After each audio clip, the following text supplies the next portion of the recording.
ओम नमः शिवाय। नमस्कार प्रिय भक्तगणों, स्वागत है। हम आपको भगवान शंकर की बड़ी ही अद्भुत कहानी सुनाने जा रहा हूँ। अच्छे लोग दुखी क्यों रहते हैं और पापी पाखंडी लोग हमेशा खुश क्यों रहते हैं और मौज उड़ाते हैं? इसके दो कारण हैं। दोनों ही कारण मैं आपको आज बताऊंगा। एक नगर में बीमार स्त्री रहती थी। उसकी 3 छोटी छोटी बेटियां थी। जवानी में ही उसका पति गुजर गया। अगर आप यह कहानी सुन रहे हैं तो पूरा सुनिए।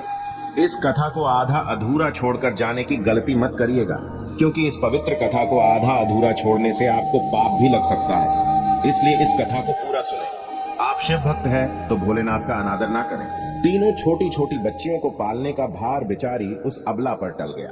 तीनों बच्चियों को लेकर वह विधवा जाए तो कहां जाए? कुछ काम धाम भी नहीं कर सकती थी। ऊपर से समाज के उल्टी सीधी बातें उसे कुछ नहीं करने देती थी। बेचारी लाचार उस महिला को कोई भी सहारा नहीं था। वह अपने पति को याद करके उन बच्चियों को जैसे तैसे पाल रही थी। पति के गम में बीमार पड़ गई। उसे उन बच्चियों की चिंता थी, किस तरीके से इनका पालन पोषण होगा। उन्हीं बातों को सोच सोच कर एक दिन उसकी तबीयत और ज्यादा बिगड़ गई और उनका अंतिम समय भी निकट आ गया। धर्मराज का एक दूत उस विधवा स्त्री के प्राण लेने धरती पर आया, लेकिन वहां का नजारा देखकर वह दुविधा में पड़ गया। उसने देखा महिला जमीन पर पड़ी हुई है और उसके आगे पीछे कोई भी नहीं। सिर्फ उसकी 3 बेटियां उसके ऊपर सिर रखकर पड़ी हुई हैं और रोए जा रही हैं। यह देखकर उसको दया आ गई और वह बच्चियां अपनी मां को रो रो कर जगा रही थी। फिर दूत ने सोचा कि इनका पिता तो पहले ही मर चुका है। अगर मैं इसी स्त्री के प्राण लेकर गया तो ये बच्चियां किसके सहारे रहेगी? कौन इनका पालन पोषण करेगा? यह सोचकर वह देवदूत उस स्त्री के प्राण लिए बिना ही लौट गया। धर्मराज कहते हैं, तुम तो उस स्त्री के प्राण लेने गए थे, फिर खाली हाथ कैसे आए? तब देवदूत कहता है, हे स्वामी, मेरी गलतियों को क्षमा करना। मैं चाहकर भी उस स्त्री के प्राण नहीं ला पाया। अगर मेरी जगह आप होते तो शायद आप भी खाली हाथ ही लौट कर आते। मैं उस महिला की बच्चियों का दुख नहीं देख पाया। वो रो रही थी, अपनी मां को जगा रही थी। उन्हें वहां देखने वाला और भी कोई नहीं था। यदि मैं उस महिला को लेकर आता तो उन बच्चियों को कौन देखता? उनका पालन पोषण कौन करता?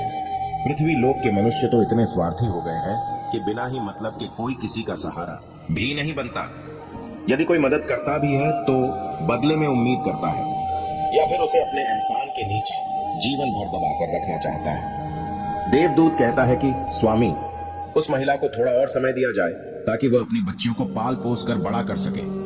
देवदूत की बात सुनकर धर्मराज उसे डांटते हुए कहें, अरे मूर्ख, ईश्वर की बनाई गई सृष्टि में न कोई एक क्षण घटा सकता है। उसकी मर्जी के बिना ना उसे जीवन दे सकते हैं और ना समय से पहले मार सकते हैं। ईश्वर जो करता है सबके साथ अच्छा ही करता है। तुम कौन होते हो विधाता के नियम को बदलने वाले? तुमने उस महिला को न लाकर ईश्वर के नियमों का उल्लंघन किया है। तुमने बहुत बड़ा अपराध कर दिया है, इसीलिए इसका परिणाम तुम्हें भोगना ही पड़ेगा। जिस पृथ्वी के मनुष्य से तुम्हारी ममता है, उस पृथ्वी पर मनुष्य बनकर अपना पाप भोगो। देवदूत कहता है कि हे स्वामी, धरती लोक से मेरा उद्धार कब होगा और कैसे होगा? धर्मराज कहता है, धरती पर जाकर तुम अपनी मूर्खता पर 3 बार खिलखिलाकर हंस लोगे, उस समय ही तुम्हारा उद्धार हो जाएगा। इतना कहकर धर्मराज ने उस देवदूत को धरती पर धकेल दिया और धरती पर मनुष्य शरीर में आ चुका था। उसके शरीर पर वस्त्र नहीं थे। धरती लोक का एक नियम भी है, जो मनुष्य जन्म लेता है उस समय वह नग्न ही रहता है। देवदूत ने जन्म तो नहीं लिया और वह निर्वस्त्र ही एक सड़क के किनारे पड़ा रहा। ठंड से ठिठुर रहा था। वहां से एक मोची गुजर रहा था। वह मोची अपने बच्चों को ठंड से बचाने के लिए कपड़े लेने जा रहा था। रास्ते में ठंड से ठिठुरते एक नग्न व्यक्ति को देखकर उस मोची को दया आ गई। उसने अपने बच्चों को तो कपड़े नहीं लिए, लेकिन इस देवदूत को कपड़े और कंबल जरूर खरीद दिए और कपड़े लाकर उस देवदूत को दे दिए।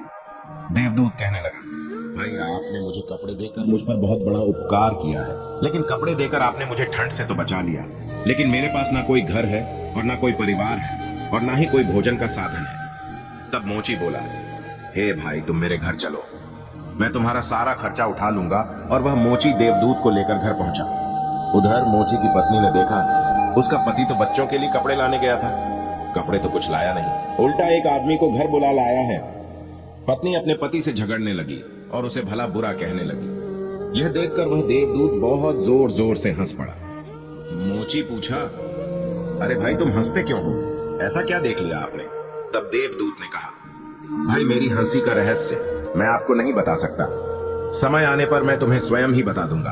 देवदूत मोची के घर में रहने लगा और कुछ ही दिनों में उसने मोची का सारा काम सीख लिया। देवदूत के द्वारा बनाए गए जूते और चप्पल खूब बिक रहे थे। कुछ ही दिनों में मोची धनवान बन गया। दूर दूर तक उसके जूते फेमस हो गए थे। यहाँ तक कि राजा महाराजा भी उससे जूते बनवाने का आदेश देते थे। जब वह देवदूत उसके घर आया था, उसकी तो किस्मत ही चमक गई थी। धन की कोई भी कमी नहीं रही। सब कुछ अच्छा चलने लगा। एक दिन की बात है, राजा का एक सैनिक चमड़ा लेकर उस मोची के पास आया और बोला, देखो हमारे महाराज, इसी चांद के बने जूते पहनना चाहते हैं। ये चांद बड़ा कीमती है। तुम ठीक से एक जोड़ी जूते तैयार कर दो और ये चांद खराब नहीं होना चाहिए। इस बात का विशेष ध्यान रखना कि इस चमड़े से सिर्फ जूते ही बनने चाहिए। भूल से भी इसकी चप्पल मत बना देना। राजा का सैनिक चमड़ा देकर चला गया। उधर मोची ने भी देवदूत को समझाया कि देखो राजा वाली बात है, इसमें कोई गलती मत करना। चमड़ा भी बहुत कम है, इसलिए चमड़ा खराब नहीं होना चाहिए। जूते की वह कहकर गया है तो जूते ही बनवाना। गलती से यदि चप्पल बना दी तो जटिल से भी जटिल सजा देगा। मोची के इतना समझाने के बाद भी देवदूत ने चमड़े की चप्पल ही बनाई। चप्पल देखकर मोची की सांसें फूल गई। वह देवदूत को डांटने लगा, यहाँ तक कि डंडा लेकर उसे मारने के लिए दौड़ा और कहने लगा, अबे मूर्ख, तुझे बार बार समझाया था कि जूते ही बनाना, लेकिन तूने चप्पल बना दी। अब राजा हमें छोड़ेगा नहीं, तू भी मरेगा और साथ में मैं भी मारा जाऊंगा और वह मेरे पूरे घर वाले को फांसी लगवा देगा। मोची को अत्यंत दुखी देखकर देवदूत एकदम से खिलखिलाकर हंसने लगे। मोची बोला, अबे मूर्ख आदमी, काम बिगाड़ कर अब हंस रहा है। वो देखो, जूते लेने राजा का सैनिक आ गया और बोला, हे मोची भाई, कल जो मैं चमड़ा देकर गया था उसके जूते मत बनाना, चप्पल बना देना, क्योंकि राजा साहब का देहांत हो गया और यहाँ का प्रथा है कि मरने वाले व्यक्ति को चमड़े की चप्पल पहनाकर अर्थी पर लेटाया जाता है। दूसरे दिन एक बुढ़िया के साथ 3 लड़कियां मोची की दुकान पर आई थी। उनकी शादी होने वाली थी और वे तीनों अपने लिए जूतों की नाप देने आई थी। देवदूत ने तीनों लड़कियों को पहचान लिया कि ये 3 वही लड़कियां हैं, वहीं जिनकी मां को ना ले जाने के कारण आज मैं अपने किए की सजा भोग रहा हूं। और ये लड़कियां काफी बड़ी हो गई हैं। लगता है अच्छे घर में पली बढ़ी मालूम पड़ रही है। बुढ़िया कहती है, हाँ बेटा, बचपन में इनकी मां चल बसी, इसलिए इनको मैंने अपने पास रख लिया। मेरे पास करोड़ों की दौलत है और दुर्भाग्य से मेरा कोई नहीं है। इनको मैंने अपने पास ही रख लिया। मैंने इनको पढ़ाया लिखाया और अब इनको बहुत ही अच्छे खानदान में इनका विवाह करने जा रही हूँ। लड़कियों का भाग्य देखकर देवदूत सोचता है, परमात्मा जो करता है अच्छा ही करता है। अगर इस समय उनकी मां नहीं मरती तो यह आज ये भुखमरी और दरिद्रता में नहीं पड़ी रहती। इनकी मां के मरने के बाद आज तीनों लड़कियां बहुत बड़े घराने की बहू बनने जा रही हैं और इस बुढ़िया की करोड़ों की संपत्ति की मालकिन भी बन चुकी है। यह सब देखकर देवदूत अपनी पहली की मूर्खता को सोच सोचकर जोर जोर से हंसने लगा। मोची ने पूछा, आप क्यों हंस रहे हो? अपनी हंसी का कारण बताओ। देवदूत मोची से कहता है, मैं एक देवदूत हूँ और अभी जो यह तीनों लड़कियां जूते की नाप देकर गई हैं, इनकी माता को मैंने लेने आया था, लेकिन उस समय ये तीनों छोटी छोटी थी और इन पर तरस खाकर मैं इनकी मां को नहीं ले गया और इनके पिता का पहले से ही निधन हो चुका था। इस कारण मुझे धर्मराज ने श्राप देकर धरती पर भेज दिया। मैं बिना कपड़े के एक सड़क के किनारे पड़ा था। तब तुम मुझे अपने घर ले आए। उस समय तुम्हारी पत्नी तुमसे खूब लड़ी थी क्योंकि तुमने अपने बच्चों के कपड़े के पैसे से मेरे लिए कंबल और कपड़े खरीद लिए थे। तब मैं पहली बार तुम्हारी पत्नी की मूर्खता को देखकर खूब हंसा था, क्योंकि तुम्हारी पत्नी उस लाभ को नहीं देख पा रही थी जो मेरे आने से तुम्हारे घर में होने वाला था।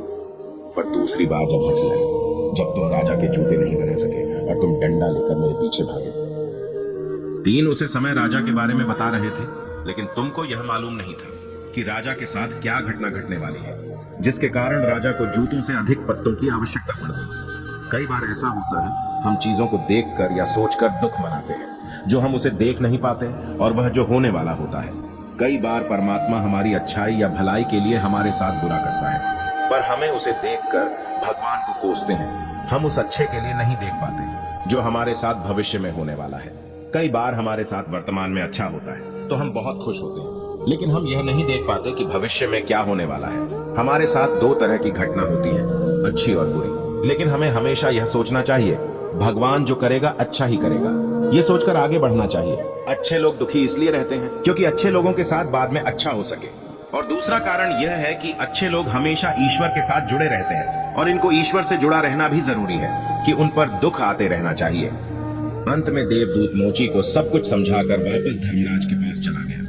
इस वीडियो को बोलते समय कोई त्रुटि हो तो मैं क्षमा चाहता हूँ। उम्मीद है कि आप सभी को यह वीडियो अच्छी लगी होगी। अगर आप शिव के सच्चे भक्त हैं तो चैनल को सब्सक्राइब और वीडियो को लाइक करके कमेंट में हर हर महादेव लिख दीजिए। धन्यवाद।